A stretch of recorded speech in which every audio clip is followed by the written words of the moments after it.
Hello, everybody. Welcome back to another episode of Santai Talk.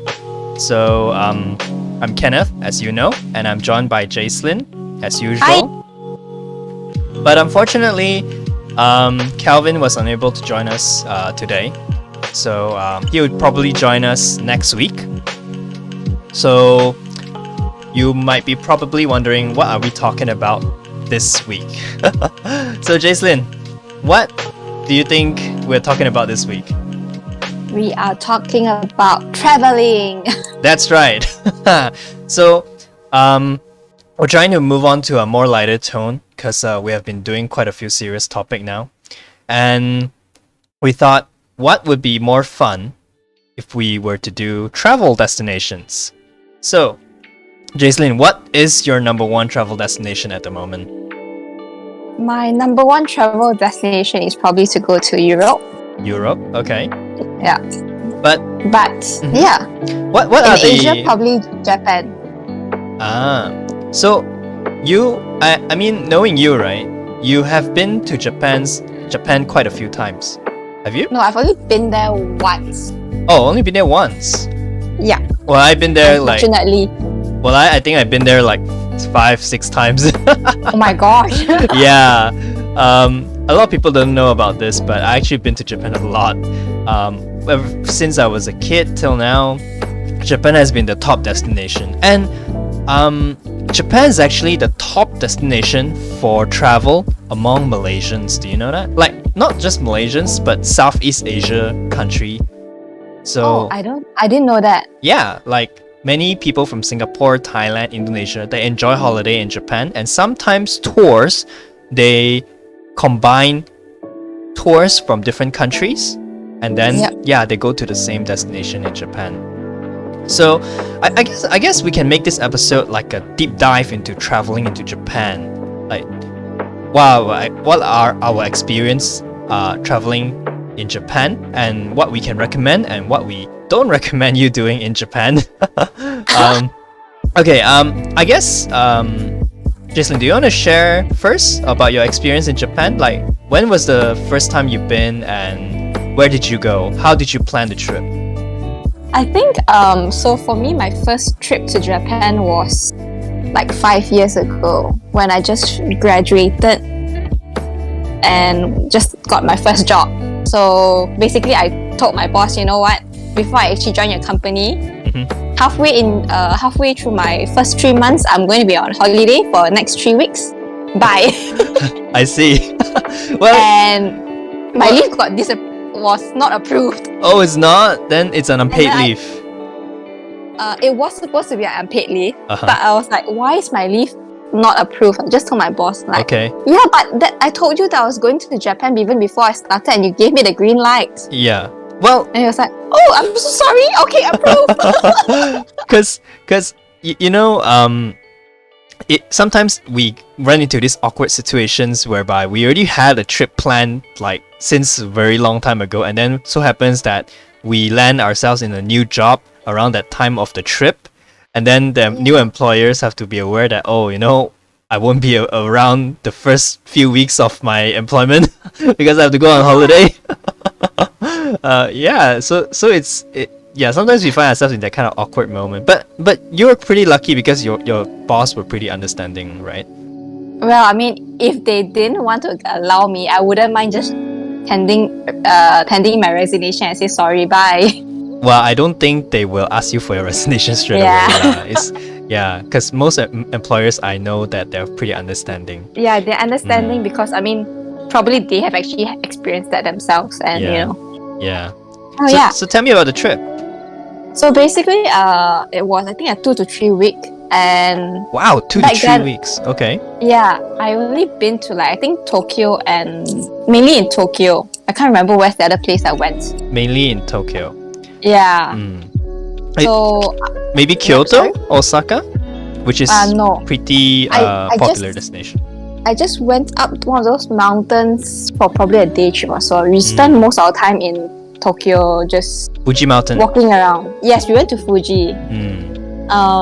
But yeah, so basically we decided to go on a trip. I told my parents, okay, you know what?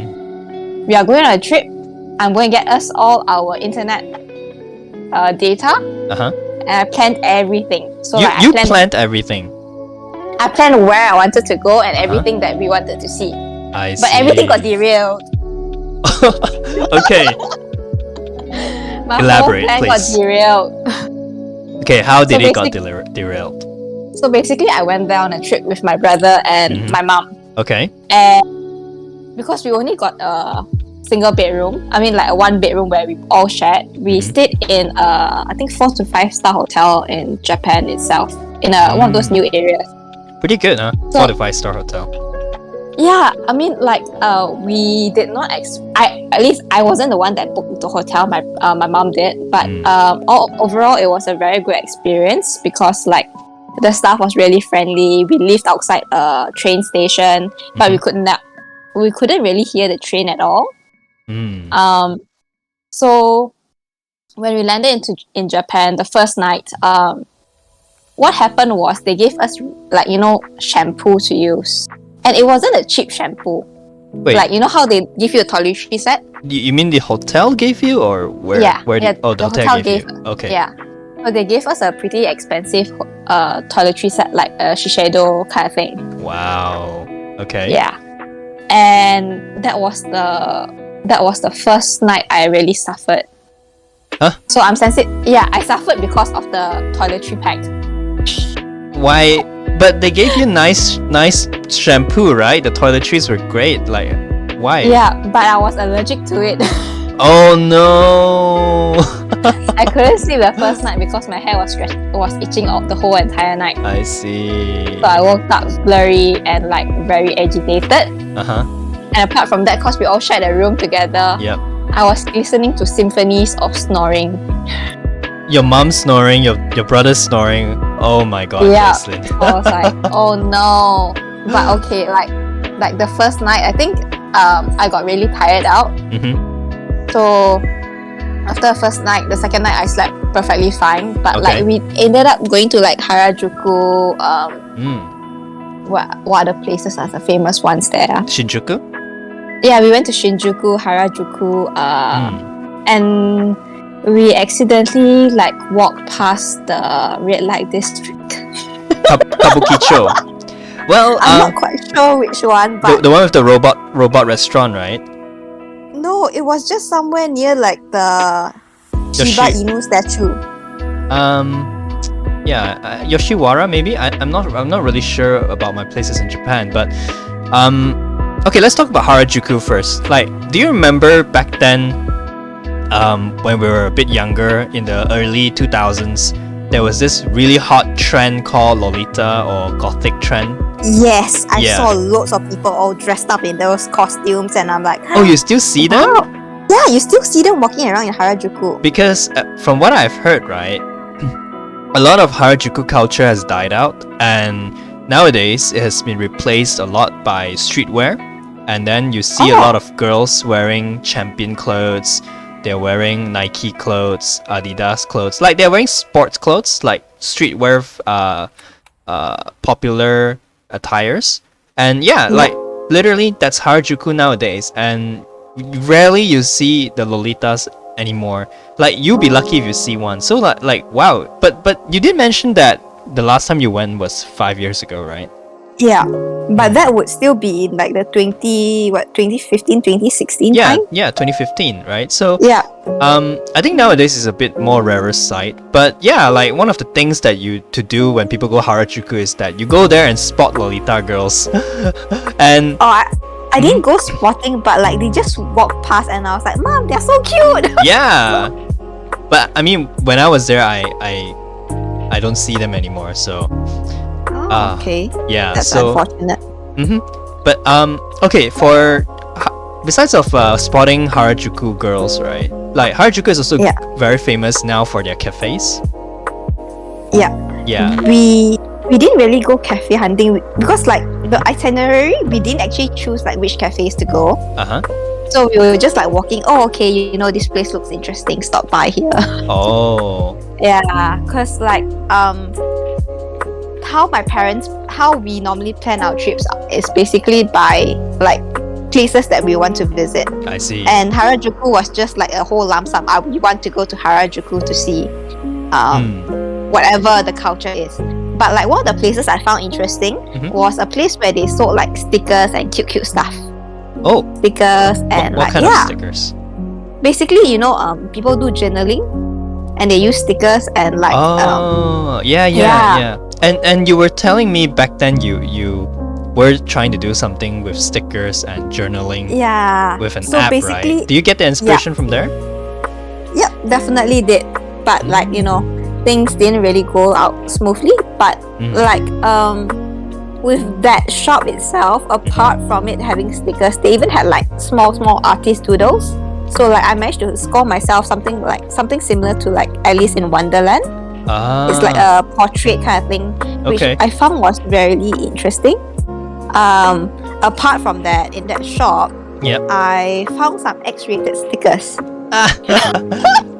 Well, this might be a surprise for you, right? Because in Japan, sex and erotic stuff is actually part of their culture, and to them is although yes, they are, as a society, they're pretty conservative towards it. Like if you show it out in mainstream media or let everybody see it, of course it's going to be a shameful thing. But actually, hidden beneath all the normalcy and also the decency of Japanese people, there's actually a lot of erotic and a lot of weird shit going on there, and it's part of their culture. So I won't be surprised if you find certain X-rated stuff if you dig deep enough. But the thing was, it was just an open shop. It wasn't like anything like underground or anything. So I was like, oh my god. But the thing is, it wasn't really just like the X-rated stuff. It was like anime girls in like bondage positions and kind of thing, like rope bound, gag. I was like, yeah, it's a very popular genre there. That they call it hentai. So anime girls in sexual positions and bondage and stuff. I mean, if you go to Akihabara, which is a very popular place if you are interested in anime, if you're interested in anime, Akihabara is a place for you to go. And if you so happens to end up in the wrong shop, you find all sorts of sexual, erotic anime stuff.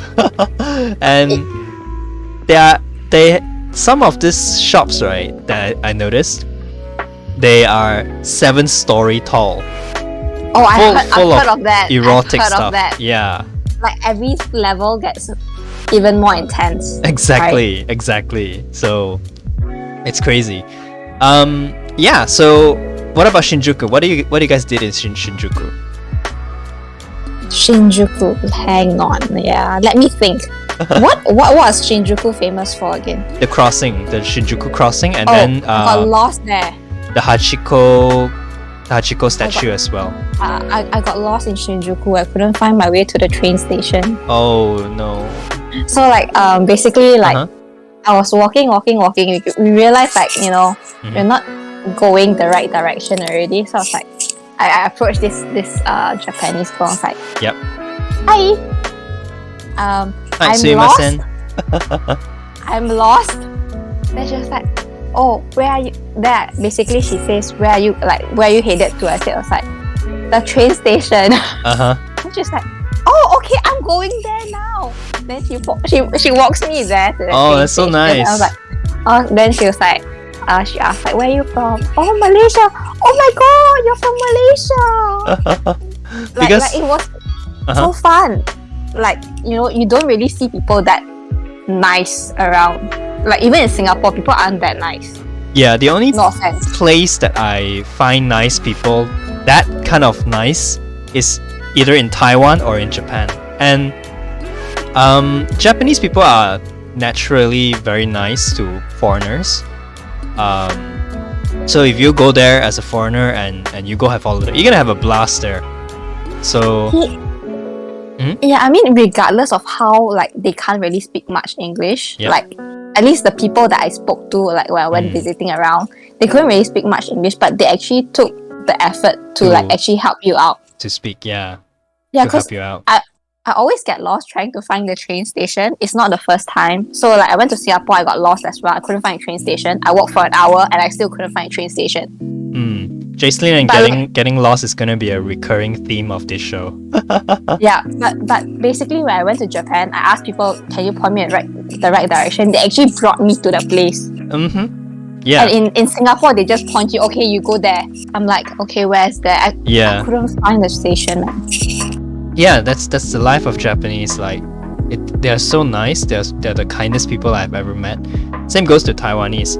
I'm not sure whether if it's because Taiwan was once influenced by Japan before. That's why they took up the culture. But damn, these are one of the nicest people I ever met. I have never liked any group of people before because I went to China, I went to Singapore, I went to Hong Kong. I hate them all. Yeah, I hate them all.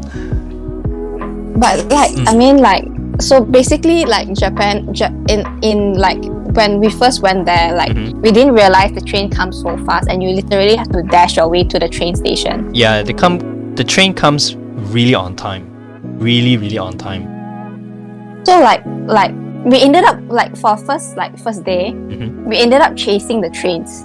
Like, okay, this stop. Then after that, since it's no longer on this stop, we went to the next stop. And we went back and forth to a point where it was like, you know what, we're just going to stand here and wait for the next train to come. Yeah, and sometimes standing at the same platform, right? You get multiple trains and different trains go different places. So you have to like really be careful which train that you are taking if you want to go this place or that place. And I think nowadays Google is pretty helpful, and if you want to go somewhere, just go Google it, and then the Google will tell you which train to go, at what time you need to go, ticket, something like that. So now it's more convenient. You can just use Google. Yeah. So like apart from like the whole incident, what was disastrous was because like I like to set up my day early. Yep. To actually see everything. But like I had people who couldn't wake up. Oh. So everything was delayed to a point where I couldn't see a lot of things that I wanted to see. Well, but a plus point was I went Pokemon hunting because of that. Oh, that's very nice. Where do you go? Where do you go Pokemon hunting? Around my hotel. So basically the place that I stayed at was one of the newer areas, and it was somewhat near the big Gundam building. Oh, Odaiba. Yes, I stayed at Odaiba. Wow, yes. That is like such a atas place to stay. Well, we actually didn't know. Like it was an atas place. It is quite. So atas. Like we just like enjoyed like everything. Did you know Odaiba is okay, anyone can correct me if I'm wrong in the comment section, but I think Odaiba is a man-made island. Yes, that's what I heard, and a lot of youngsters are actually in that area. Yeah, it's like the hip to go to place in Tokyo, Odaiba, because you get a lot of arcade, a lot of shopping malls. Yeah, you got a lot of fun stuff in Odaiba. Yeah, so basically, okay, I found the hotel I was staying in. Okay. I was staying in a Grand Nikko Tokyo Odaiba. Oh. Yeah. Damn. Such a good that's such a good experience. Yeah, so like we were trying to book our like Disneyland tickets. Oh, you went Disneyland? Yeah. Okay. I went to Disney Sea instead, but like we had problems booking it because we didn't know how the hell to book it. It's all in Japanese. Yeah, then I had to ask the people in the hotel. I was like, "Hi, I want to book a trip to Disneyland." And like, huh? And they had to call one after another person to try to help me out with whatever I wanted. Because none of them speaks English. Yeah, so it was a hard time, but like like we all managed to get it done. But if you compare Disneyland and Disney Sea, I really regretted going to Disney Sea. Oh, why? Wait, have you been to Disneyland then? I've been to Hong Kong Disneyland. Oh, okay. I've never been to the Tokyo Disneyland in Tokyo. Yeah. So you went to Disney Sea. Well, what's there in Disney Sea? Because I have only been to Tokyo Disneyland, but that was like really long time ago when I was a kid. I don't really know what's there anymore. But what's the difference? Yeah. So basically, what I've been told Disneyland is more for the young kids, Ah, okay. and Disney Sea is for more mature, kids. So like your teenagers and all will go there. I see. But like the reason why you would go to Disneyland would actually to relive your childhood memories. At least that's what I would feel. So Okay. my parents was like saying, you know what, you've been to Disneyland already. Why not you just go to Disney Sea? There's only one Disney Sea out there in the world. So go to Disney Sea. So I'm like, Disney Sea, okay. all the rides and attractions are more, I guess, more thrilling, more cheap. Yeah. How do you call it? I wouldn't say it's more cheeky, but basically like okay, what lands that you see over there is like maybe Little Mermaid, Okay. Aladdin, Atlantis.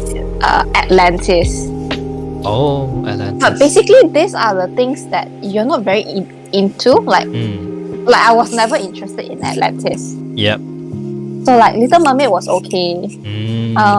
Aladdin was okay, but like I didn't really enjoy the experience. Like, and the fact that I woke up like way early to like catch the first train there, to catch the first bus ride to Disneyland. Yep.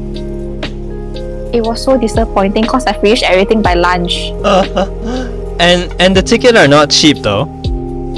Yeah, the tickets weren't cheap, but the thing is, I finished everything by lunch, Oh, so I could actually bring my gosh. parents on my mom and my brother on a tour of the whole entire Disneyland. Okay. I basically walked Disneyland like I think maybe 4 or 5 times round and round and round, and it was so disappointing. It sounds like your trip in Japan wasn't very eventful, huh? My trip in Japan was like let's say Disney Sea was one of the highlights. I went to Nobu. Oh, Japan. Nobu, Japan? Don't Come go on. there. Oh, why? It's such a prestigious restaurant. I mean, Nobu in general is very prestigious. Yeah. But I believe that if you go to Japan, Uh-huh. Nobu is actually one of the last places you should go to because Oh. it's not. I mean, yes, it's authentic, but it's also a chain restaurant kind of thing. I see. You miss out on the experience of The authenticity of... authenticity. Yeah. I see. And it's not cheap too. Nobu is super expensive. Especially Yeah, in but Japan. But the thing is, right? Okay, I've been to Nobu, Australia a couple of times, Okay. and like Nobu, Japan was like, oh, okay. You don't actually see people going to Nobu, Japan. So I guess I only the unknowing foreigners will go Nobu, Japan. Yes. and because we took a walk there, it was a very steep hill for you to actually walk up to. Where is this Just place? Do you know? Do you remember where I can't which remember. area of Tokyo was it? Hang on a sec. Yeah. Hmm. This was in. Oh, it's not turning up. It's fine. So you went Yeah. to Tokyo Disney Sea. You went to Harajuku, then Shinjuku. Shinjuku. Hey, wait, no, sorry. Shinjuku is not the place where the famous crossing is. The famous crossing is actually Shibuya. The Shinjuku is a shopping district. But then, yeah. I didn't really go shopping in Shinjuku then. I remember I went through the crossings. The crossing is Shibuya. Yeah, Shibuya, where I think that's where you could find the doggy there? Hachiko statue. Yeah. But And basically, nobody even actually appreciates the Hachiko statue. I was like the stupid foreigner that was going to take photos over there. I was the only one. well, I don't know. As a foreigner, you go there, and one of the things to do in Shibuya is just to find that doggy statue, right? Because they say if you don't know what you're looking for, then it's quite easy to miss.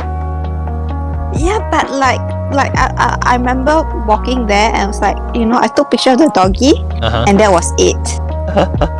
Yep. I'm like, okay, this is the lamest shit I've actually done because everyone is just staring at me and like, So this is definitely foreigner. yeah, like once you look, okay, taking picture of the dog, probably not around here, not from around here. Yeah. Where else So, do you go besides of? I went up to there's this lake with a lot of swans. On the way up to, we took a river cruise Okay. up, and then we went all the way up to Mount Fuji somehow. Oh. Yeah. Actually, Mount Fuji is a huge place. There's a lot of district or towns around Mount Fuji. So Yeah. you have to really like be specific where you go on Mount Fuji. But then a lot of people will just say, "Oh, I've been to Mount Fuji." But actually, Mount Fuji, to a lot of people, they don't know that it's actually a lot of referring to a lot of places. And Yeah. yeah, I'll Now tell. that you're telling me, I realized that. Yeah, and I mean, I'll tell you which part of Mount Fuji I've been when it's my turn to share. But yeah, like, but for anyone who's saying that they've been to Mount Fuji, please be aware of where you are at Mount Fuji, not just Mount Fuji, you know, because Mount Fuji is a big place actually. Yeah. So Yeah. basically, like, we went there, and then we had like, they had, after the mountain, they brought us down, Yep. and we went there for like some Japanese authentic food, where they give you like those hot pot versions. Oh, okay. Shabu shabu. Yeah. I wasn't really shabu shabu, but like they give you a pot itself, a bowl, like a hot boiling soup, and then you just eat out from it. It was I quite see. nice. But like what I remember, right, when I went there, before I packed my trip for Japan, I made sure I had this like cute little, I guess, outfit that looks like a bit like a air stewardess Okay. / school student. Okay. I remember I proudly wore my dress there. I was just getting gawked at by people because it's so awkward. Okay. So I was trying to, I guess, not really like dress up-ish in the Korean sense, but like, it just turned out that way. I see. Yeah. And did you stay a night up there in the Fuji mountain? Unfortunately, no. I spent the whole entire trip in Tokyo Odaiba. Oh. So you spent 2-3 weeks in Tokyo. Yeah. Okay. So because we thought that there was a lot of things to do in Tokyo, but actually that wasn't enough.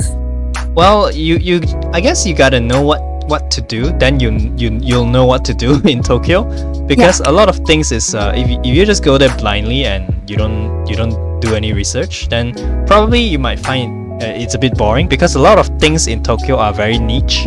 So you have to like dig into the niches to see what people do there. Yeah. No, I went to, apparently in Japan, the Mount Fuji. I went to like Mount Fuji 5th station, I think, Okay. on the Subaru line, because that's where my Instagram is pointing me at too. Oh, okay. Yeah. And like with the lake that I was talking about was a Lake Ashinoko in Hakone. Oh, in Hakone. Okay. Yeah. Hakone is just below Mount Fuji. Yeah. It was a really pretty sight though. It's I remember I lost my ticket.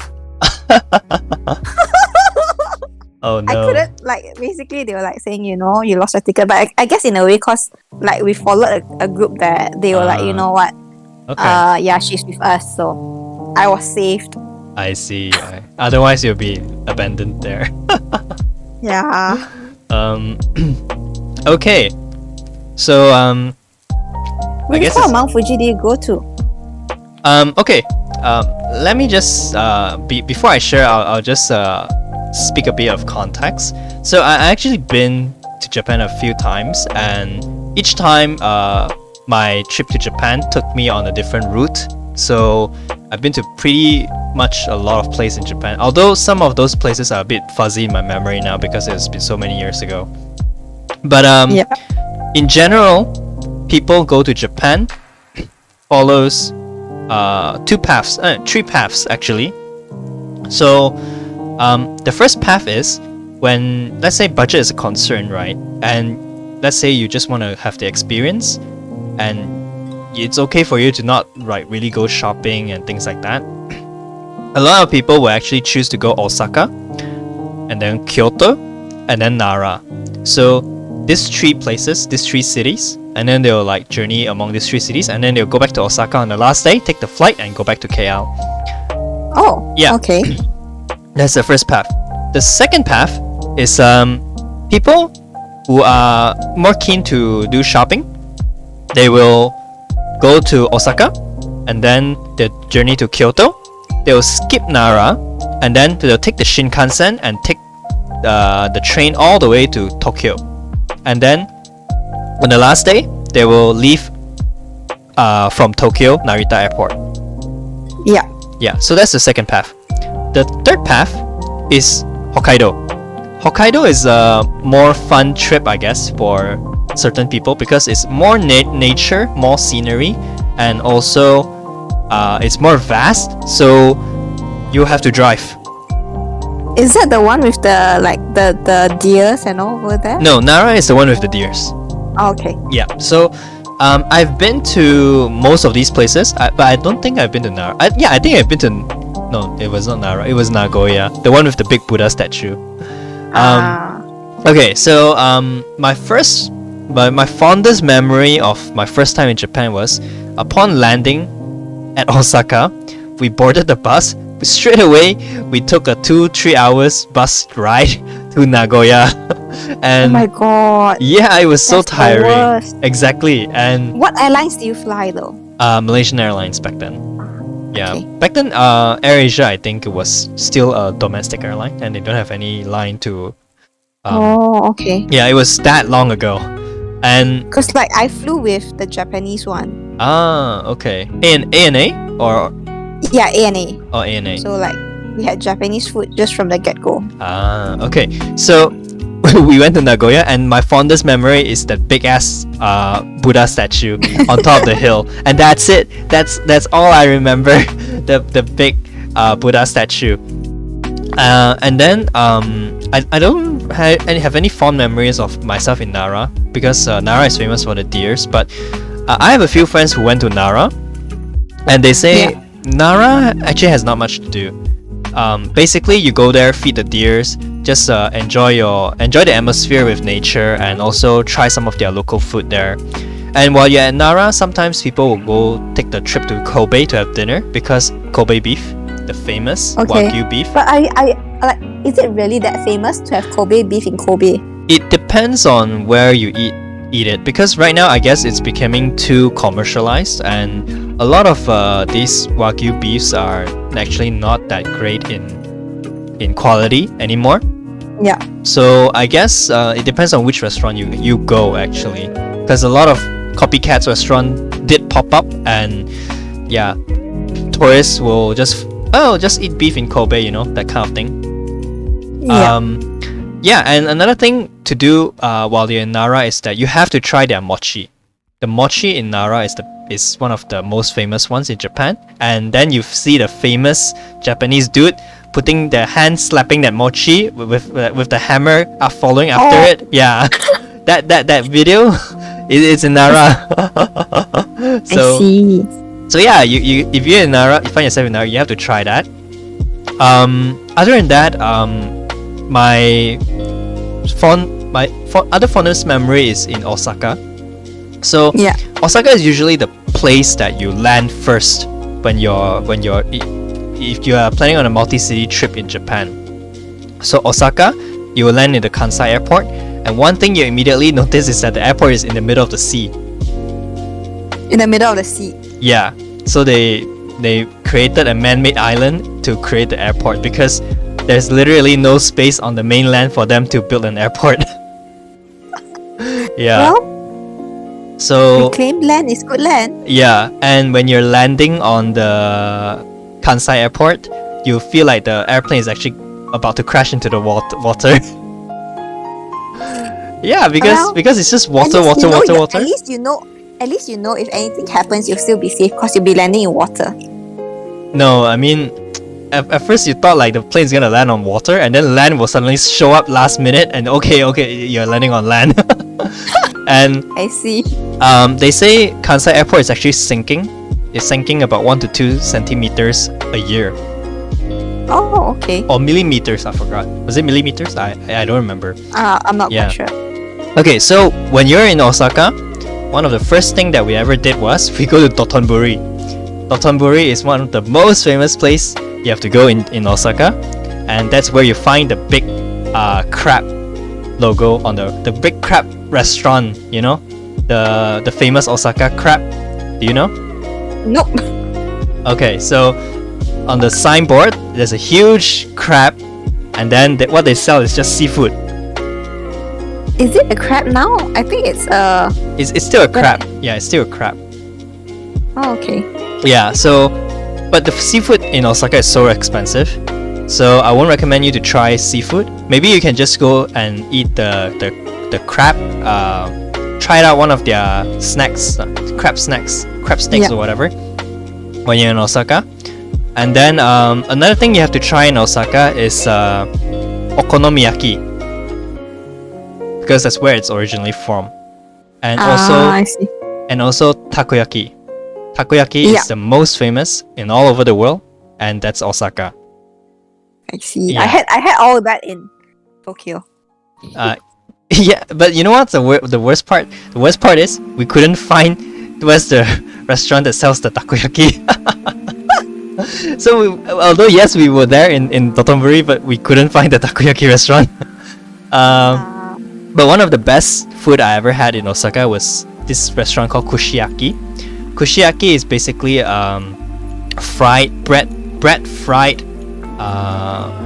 food, and then they have this dipping sauce, huge tub of dipping sauce for you to dip the fried food in, and then if you can only dip once. The thing is, you can only dip once, and if you feel like you need to have more sauce, they have cabbages for you to like scoop the sauce and pour it on the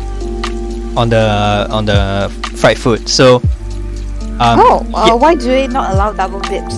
because the dipping sauce is actually public dipping sauce. Oh, okay. Yeah, you're actually sharing among everyone, so you're not allowed to dip 2 times. So that's a bit unhygienic. Yeah. Okay. yeah, so but that was one of the best food I ever had, and that's also the first time I have seen their cashier, the Japanese cashier. It's so amazing. They have like a big bucket in as part of the machine, and all they do is, if you pay with coins, all they do is just throw all the coins into that bucket, and they count exactly how much you paid. Oh wow. Okay. Yeah, that was one of the most amazing inventions I ever seen, which is their cashier machine. And then Osaka Dotonbori is if you Google it, one of the most famous things that come out also is the Glycoman. Glycoman. Yeah, the Glycoman is the big signboard with that guy with his hands up. Oh yeah. Yeah, I'm sure if you Google it, it'll show up. So Yeah, he does show. that is one of the most popular photo ops as well in Dotonbori. Yeah, I guess other than that, my other memory of Osaka is Universal Studios. Yeah, so I guess Universal Studios all around the world is around the same, unlike Disneyland. But Universal Studio in Japan had one of the best people, because people go there to have fun, right? And people are so nice to each other. So one of the things that I find it very surprising in Universal Studio is that not only people are nice to each other, they actually they have all these theme costumes.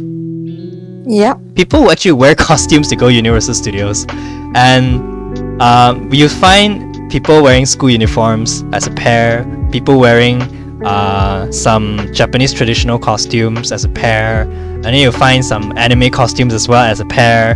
It's like you see all these Japanese girls wearing costumes in Universal Studios. It's like a popular thing for them to do. And but the line was so long in Universal Studios. Average wait time is 2 hours. Oh my god, why didn't you get a pass? The express pass. It was actually very expensive, and I think you have to pay at least 1,000 ringgit more for the express pass. Yeah, it is very expensive, and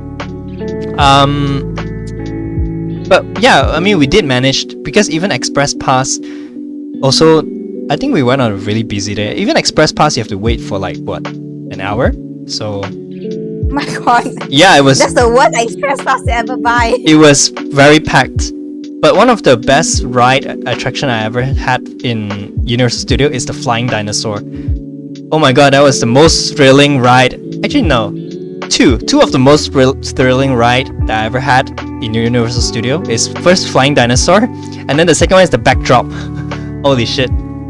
So Flying Dinosaur is the pterodactyl ride, and it's the traditional up. They'll bring you up slowly and then you like rush all the way down. But the catch is, instead of you sitting in a coaster, you're actually being hooked to a seat, and then your body is actually clamped to the harness, and then you're actually floating in midair. There's nothing beneath you. Yep. Yeah. So I can see that from the images.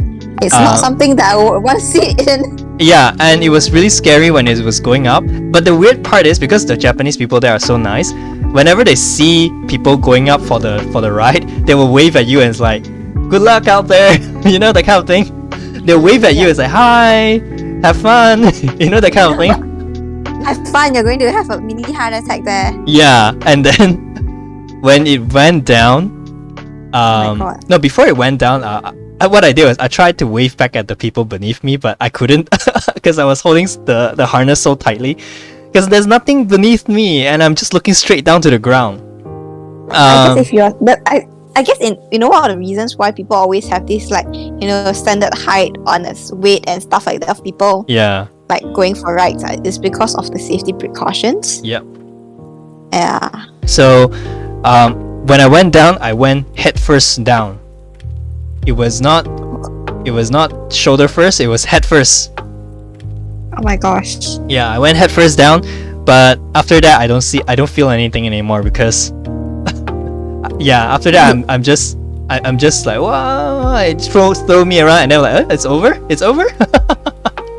I might have just passed out. Yeah. So that was one of the most thrilling ride. The second most thrilling ride that I ever had in Universal Studio was the backdrop. So backdrop is roller coaster, but the only catch is you are sitting in reversed. Oh my God, why do they do this to you? So yeah, instead of the forward roller coaster, you're actually sitting in reverse, and when the thing is going up, you're seeing things getting taller and taller and taller. Oh no. And then yeah, when it goes down, it really goes down. But yeah, after that, I don't know what happened. Same thing. I don't know what happened after that. I'm like, hey, it's over. You know?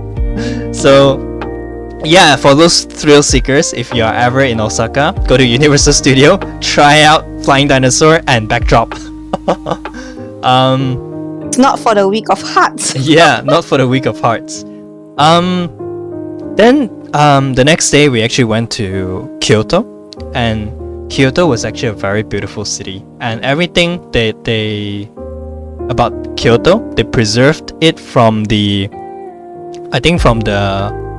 Meiji or Edo period, and everything looks so traditional. So yeah, they even have the Kyoto Old Town preserved, and when you're in Kyoto, everywhere is a photo op. Yeah, so one of the most famous places to visit in Kyoto is the Kiyomizu-dera, which is the hillside temple. And beneath the hillside temple, there's actually the old town, and every building in the old town looks exactly like it was when it was 200-300 years ago. Wow. Yeah, so when we were there, Ellie, she actually went to rent a kimono. They have a rent a kimono service, and they will actually even do your hair to make you look like a traditional Japanese. And yeah, after that you can walk around the old town, take photos like as if you are really, Japanese in the 1800s. So these are the places that I would definitely love to go to, Yeah. man. Like experience all this. And so there's a few other places in Kyoto that I remember that looks exactly like the old town, but I couldn't recall them right now. Let me Did you go to like the shrine, the red color shrine kind of thing? The shrine. Oh, you mean the Fushimi Inari. Yes. There is also another place that you have to go, but that's in. I forgot if it's. That's apparently in southern Kyoto. Apparently. Oh yeah, it's in Kyoto. Yes. The Inari Fushimi Inari Taisho. But apparently, that is a hiking trail. Oh. Yes. Wow. So if you're ever planning to Fushimi Inari, prepare yourself. Wear sport shoes. Don't wear fancy clothes. Go, because you're gonna be sweating. It's gonna be hot, and then it's a hiking trail. Yeah. No heels. No heels. Don't wear heels because initially we thought it's just a tourist attraction, but actually it was a hiking trail. So don't don't go there with your normal shoes on. Another place to go in Kyoto is Gion. Gion is a street whereby they have all the geishas back then, and if you Google it, it still looks like 200-300 years ago. So that's also a very good photo op for you. And yeah, they have a lot of traditional food and restaurants in Gion as well. So if you go there during the day, you can try a lot of good food. And then the other place that you have to go in Kyoto is the Arashiyama bamboo forest. Oh, that looks really good actually. Yeah, Arashiyama bamboo forest is actually if you like outdoors, if you like being in the sun, you like sweating a bit, that's actually quite a good place for you to go. But actually Arashiyama is just how to say, it's a good photo op place, but it will get very old very fast because it's just bamboos all over the place. And yes, it looks nice, but after a few photos you feel like actually there's nothing much else you can do, because it's also a trail, it's also a hiking trail. Yeah, so if you're going to Arashiyama or you're going to Fushimi Inari, make sure you wear your sport shoes. don't wear heels. But after that, after we came out from the Arashiyama bamboo forest, we actually ended up at this place. What? I forgot what's that bridge called. There's a bridge. A bridge. In Kyoto itself? Yes, it's just outside of the bamboo forest. Okay, what about the Okay, place? I don't know the name of that place. Is it the Togetsukyo Bridge? Yes, that's right. Togetsukyo Bridge. So, at the Togetsukyo Bridge, we had the best croquette ever. Oh my god, I love croquettes. Yeah, chicken croquettes, pork croquettes, beef croquettes. I'm not sure they're beef croquettes, but they're fish croquettes. So the shop just on the mouth of the bridge, it was so good. That was the best croquette I ever had. Togetsukyo Bridge, yeah. So yeah, I guess that sums up on Kyoto. Actually, there's many places else to go in Kyoto, but I didn't go. Yeah. And also, one of the best food that you ever have to have in Kyoto is their cold soba. Ah, I see. Yeah, their soba, the one that you dip into the sauce and then you eat cold noodles. Yeah. Then after that, we took the Shinkansen and we had I think 4 hours train ride to Tokyo. And actually, if you have never ride in a Shinkansen, it's actually quite worth it for you to just pay $300 and you took the fastest train. I'm not sure whether it's still the fastest train, but back then it used to be really fast, the fastest train in the world. You'll be traveling like over 400 kilometers, 500 kilometers on land. I'm like, holy shit, 400 to 500 meters on land. But you don't feel anything. You don't feel the train is actually traveling so fast. So yeah, we took that train ride and we traveled to Tokyo. Yeah, currently it's no longer the fastest train. Mm-hmm. Apparently it's from China now. Oh. Yeah. But yeah, even then, it's 500 kilometers. And the best part about the train rides, Uh-huh. right? I sat on the Shinkansen as well. Uh-huh. It's like even though you're going so fast, Mm-hmm. you don't really feel that you're moving. Yeah. You're just stationary and you just see things go really, really fast. Exactly. And sometimes it's so still that you fall asleep. And then Yeah. when you wake up, oh, we're here? That kind of thing. So yeah, when we were in Tokyo, we went to a few places also. We went to Harajuku, like yourself. We went to Shinjuku. We went to Shibuya. We went to Kabukicho. We went to Akihabara. Are there any places of like food do you would recommend to go in Tokyo? In Tokyo, not much actually, because food is actually more popular from Osaka. So Osaka has more popular food. Tokyo is so far not really. The only thing I really enjoyed in Tokyo are chain restaurants. We had this Go Gorilla Curry Rice, which is the super extreme portion gorilla curry rice, Japanese curry rice. Yeah, it was crazy, and one plate of that thing took us 4 people to finish it. Wow. Yeah, if you Google it, Go Curry, their gorilla portion is so massive. 4 of us, it needs 4 of us to eat complete, and even then we can't finish that thing. It was that massive, and I really like it. The curry rice is quite nice. And another chain restaurant I really enjoy is Ichiran Ramen. A lot of people say it's a bit overrated and they don't really like it. They like the more authentic ones that you find in Kyoto. But I don't know, I just like Ichiran Ramen because the soup are very creamy, very brothy, and apparently, from what I heard from locals, they say that the boil they will boil it for 2 days, and then they will serve the soup. I see.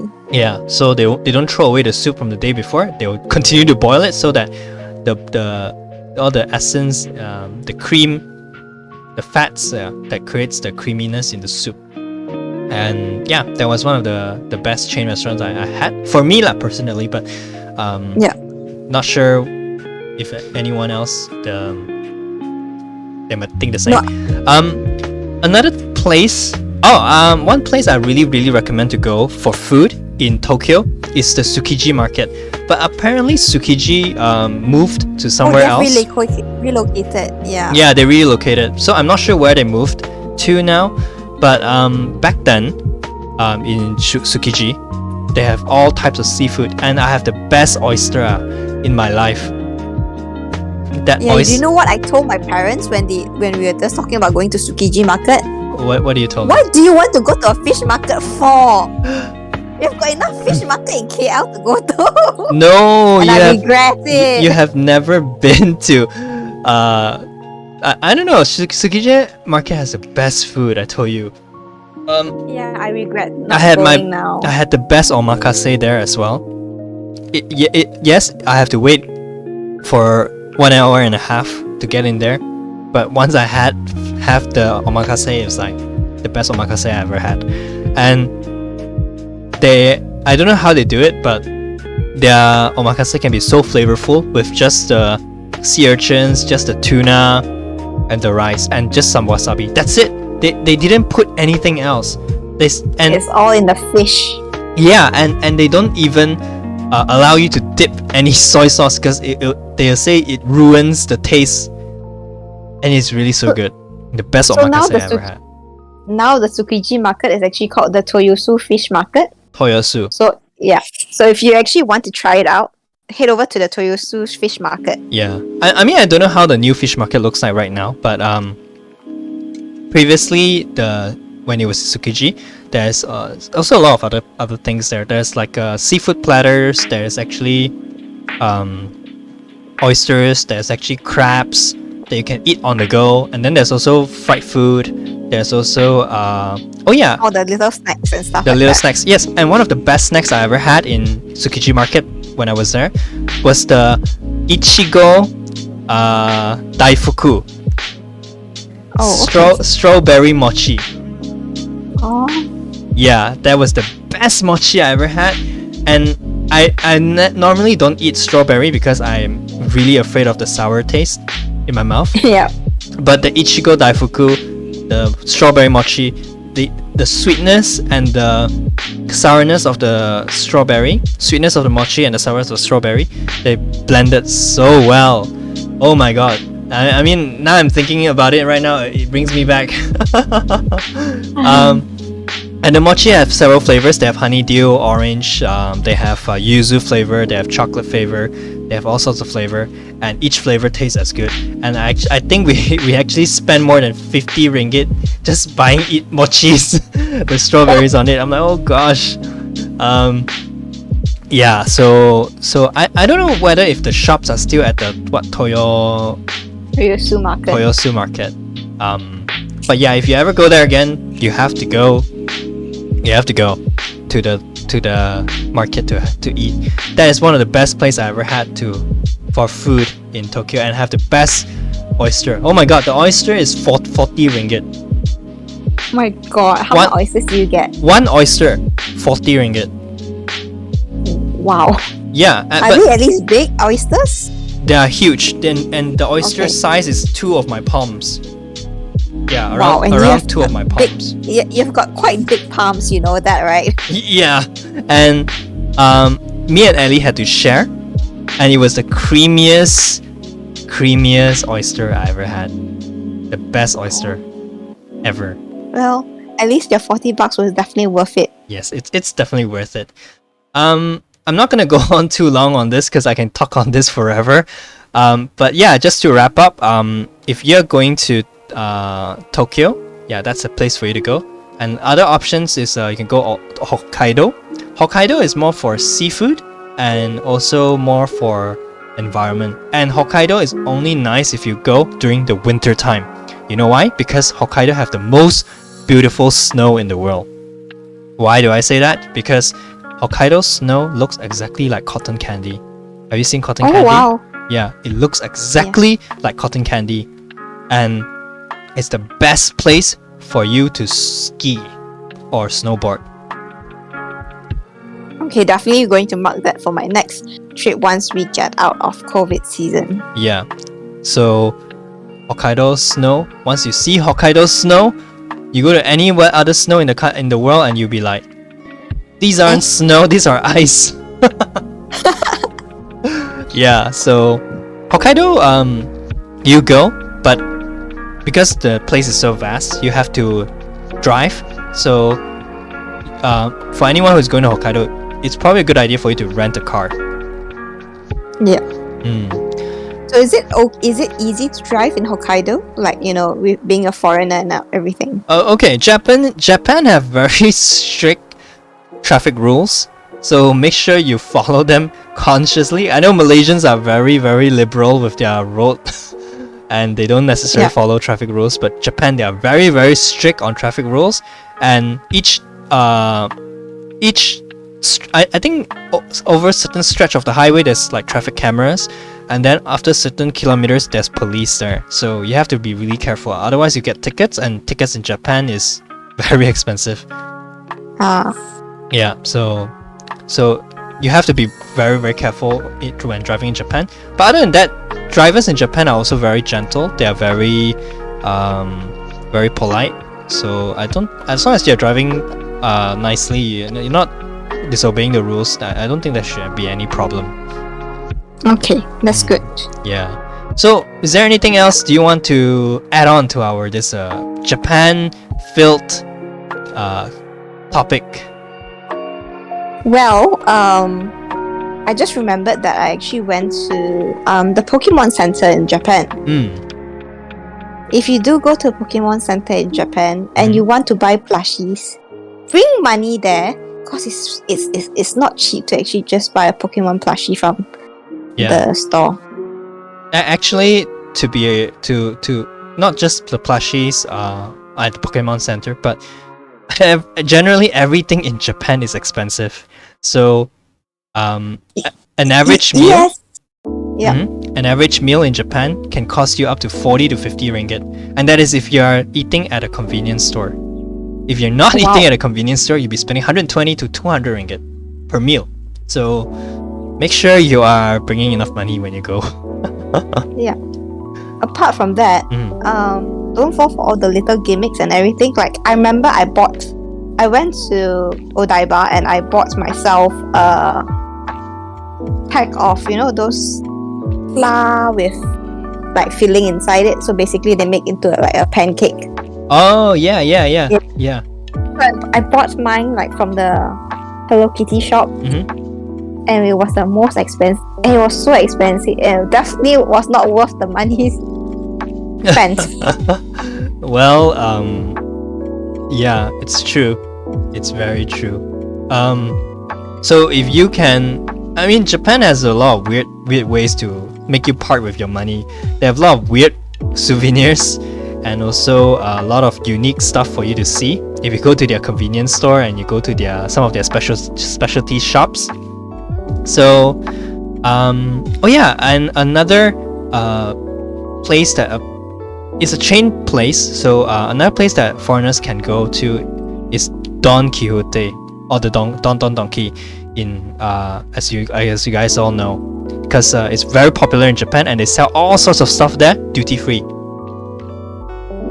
Yeah. So yeah. Anything else do you want to add, Jacelyn, before we end the show? No, I guess that's about it. Yeah. So I guess we shall end today's topic about travel destinations. But I only noticed that we only talk about Japan today. So maybe on our next episodes, when we talk about travel destinations, we can talk about other countries. Maybe on Thailand. Have you been to Thailand, Jacelyn? Melbourne? I've been to Melbourne. Thailand, Melbourne. Yeah. Yeah, we can talk about Melbourne as well, like what to do in Melbourne. Because for me, what else besides to do in Melbourne? I mean, besides of clubbing and nightlife. Well, I guess you will only find out if you stay tuned. Yeah. See you next episode, guys. See you next episode. Bye. Bye.